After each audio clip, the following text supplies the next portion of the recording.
Բարև ձեզ հարգելի հետևորդներ, զրուցելու եմ ռազմական փորձագետ Հայկ Նահապետյանի հետ։ Պարոն Նահապետյան, ուզում եմ անդրադառնանք սահմանային Ադրբեջանի կողմից պարբերաբար հաղորդվող կրակոցների մասին, իբր հայկական կողմը պարբերաբար կրակ է բացում ադրբեջանական զինված ուժերի ուղղությամբ։ Ինչ նկրտումներ ունի այսպիսով Ադրբեջանը, այս հաղորդագրությունները ինչին են միտված։ Երկու նպատակ է նվազագույն հետապնդում Ադրբեջանը։ Առաջին, հոգեբանական ազդեցություն շփման գծի այն բնակավայրում հայկական, որտեղ կրակում են եւ կա ապացույցներ, որ թիրախային է կրակոցները վնասել են շենքեր։ Եթե հայկական կողմից պատասխան չի լինում, իսկ իրեն գերագույն հրամանատարի կարգավիճակի մեջ դրած Փաշինյանը, որի իրավունքը համալրությամբ չունի, քանզի գերագույն հրամանատարը խաղաղ ժամանակ զինված ուժերի գլխավոր շտաբետն է, բայց նա կարգադրություն է տվել, որ պատասխան չլինի։ Սա նշանակում է, որ բնակավայրում բնակվող մեր երկրի քաղաքացիները սկզբունքորեն իրենք անպաշտպան են զգում։ Իսկ այդ զգացողությունը Ադրբեջանի կողմից եթե լինի լայնածավալ ռազմական գործողություն, մարդկանց մեջ վաղուց արդեն խոճապային տրամադրություն է, որտեղ իրենք անպաշտպան են։ Անձի հայկական կողմը որևէ ձևով չի արձագանքում ադրբեջանական կողմի կրակոցներին։ Սա առաջին, որ ռազմական գործողությունների ժամանակ եթե Ադրբեջանը սկսի, ապա սահմանամերձ բնակավայրի բնակիչները սկզբունքորեն հոգեբանորեն պատրաստ չեն լինելու մեր զինված ուժերի հետ համատեղ արժանի հակարված տալու ադրբեջանական կողմին։ Եվ երկրորդ խնդիրը, Ադրբեջանը կիրառում է ուժի կիրառման սպառնալիք, փորձելով կորզել Հայաստանից իր կողմից բազմիցս բարձրացնելով մի շարք պահանջներ, պահանջներ, որը որևէ ձևով համալագրված չի ոչ 2020 թվականի նոյեմբերի 9-ի երակողմ, ոչ դրանից հետո եւս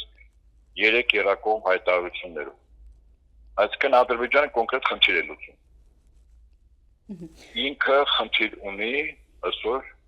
աշխարհի ուժային կենտրոնների համար ստրատեգիական նշանակություն ունեցող այսպես կոչված Զանգեզուրի միջանցքի տնօրինմանը, որտեղ այդ միջանցքը առաջին հերթին պետք են այն ուժերի, որոնք կարող են մեր հարևան Իրանի Իսլամական Հանրապետությունում ռազմական գործողություններ սանդարտացնել։ Օդային եւ հրթիռային հարվածներից հետո, եթե այնուամենայնիվ Միացյալ Նահանգները որոշում կայացրեցին, որ թիրախավորելու են Իրանին ռազմական գործողություններով, ապա օդային եւ հրթիռային հարձակումներից հետո պետք է լինի ցամաքային օպերացիա։ Այդ օպերացիային նվազագույնը 1.200.000 մարդ պետք է մասնակցի։ Դա տարբեր ռազմական գործիչների փորձագիտական գնահատականն է։ Իսկ դա նշանակում է, որ ցամաքային օպերացիայի ժամանակ Ադրբեջանը Միացյալ Նահանգների համար դառնում է ստրատեգիական գործընկեր, որտեղ ցամաքային օպերացիայի մասը տեղի ունենալու Ադրբեջանի տարածքից։ Իսկ այդ տարածք 100,000-ներով զինյալներ Սիրիայից, Իրաքից, Լիբիայից, Թուրքիայից կարող են տեղափոխվել Թուրքիայով Նախիջևան դեպի Ադրբեջան Հայաստանի տարածքով։ Եվ այդ միջանցքը փաստացի պետք է չվերահսկվի ոչ Հայաստանի Հանրապետության, ոչ էլ